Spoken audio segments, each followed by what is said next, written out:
About our Congresswoman. She is the chairperson of the committee on members, the committee on disaster management. She is the vice chairperson for tourism and women and gender equality, and the member for the majority for appropriation, economic affairs, foreign affairs, and Visayas development. I'd like to give the floor to enlighten us on the Anti-Terror Act of 2020, our Congresswoman Lucy Torres Gomez. Actually, it's not yet an act, no, because the President has yet to sign it. But I'd like to take this chance to thank the local government unit of Ormoc, headed by Mayor Richard, for lending full support to the bill. This is one of the most contentious bills that we've had to tackle in the House. And for a while, I thought it would be best to just stay silent because we voted on it already, and then we all knew the process that it went through. But as I was looking at the rage or the anger in social media and the reasons why people were enraged and angered, it was obvious that it was coming from a sense of fear because of misinformation. So as the elected representative of the 4th District of Leyte, yes, I am not a principal author of the bill, but I know that what was out on social media was not what we debated on the floor. A lot of it was based on fear, not on facts. And in a democracy, my stand is yes or no, it's okay, but let's level the discourse on facts, not misinformation. We really need an anti-terror bill because the Human Security Act of 2007 had no teeth. And I think our friends from the military are the biggest defenders of this because you are on the ground, you know what it's like. So many of those who have been convicted were convicted on articles under the revised penal code. So terrorist act na, but even the police are afraid to really bring them to justice on account of terrorism. Now, as far as fears are concerned about, kaya ang ilang akong ipadol pirmi sa social media is, you cannot anymore express dissent. It's unconstitutional. What are their other accusations ba? And then they try to level activism with terrorism, which should not be the case because terrorism is such a grave and destructive act that you cannot strip it down and make it insignificant by liking it to wearing a cap with graffiti or expressing dissent against the government.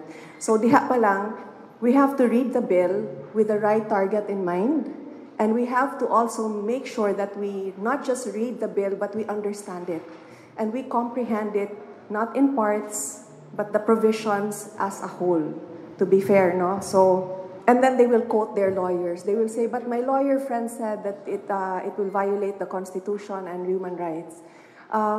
We can go into an endless debate about this, lawyer against lawyer. What I want also that, what the detractors or those who are keen on peddling wrongful information must know is that when this bill was heard in committee hearings, right even before it reached the plenary, sa sugod pa lang sa kinabuhi of any measure taken in the House, all stakeholders are already invited to give their position paper. So, present diha ang human rights, the judges, the lawyers. So, we can go into endless debate about who is right, whether lawyer defending the bill, another lawyer protesting against it.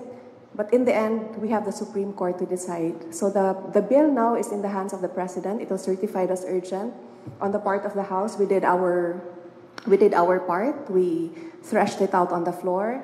And to answer accusations also of why pass a bill like this at a time of COVID. Remember, terrorists will not give us a holiday just because we are vulnerable. Terrorists will not say, uy, di na nato sila igun, uy, kay di COVID, rabayin taon na sila. No. The enemy will always attack when we are at our weakest. There is no perfect time, there is no perfect law, we only have now. No, so we must act now. The very valid fear that the law can be abused, tinuod, that is not unfounded because we have seen through the years, even before the term of President Duterte, even before the term of President Aquino, we have seen how the law has been abused. Can you think of any law that cannot be abused in any way? And all the lawyers in the group said, theoretically, all laws can be abused.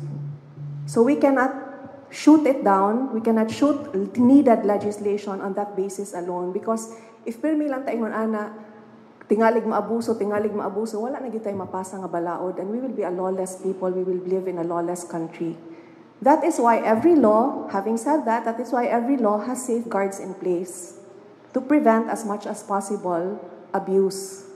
There are safeguards in place for both the accused and the possible offender. It works both ways. That is why also laws have to be revisited, because we cannot foresee intervening circumstances. We do not know how it can be abused in the future. We do not know how the terrorists think. So it will have to be revisited, either to be amended or repealed. So that is we are doing our parts as citizens. No, in the legislature we craft the laws, and then executive they implement. I ask for the support of this bill. For those who are against it, I ask that you read and comprehend it and see the value of the bill. Because now, yes, wrongful arrest is a possibility, but then we have to weigh which risk weighs heavier on the Filipino people.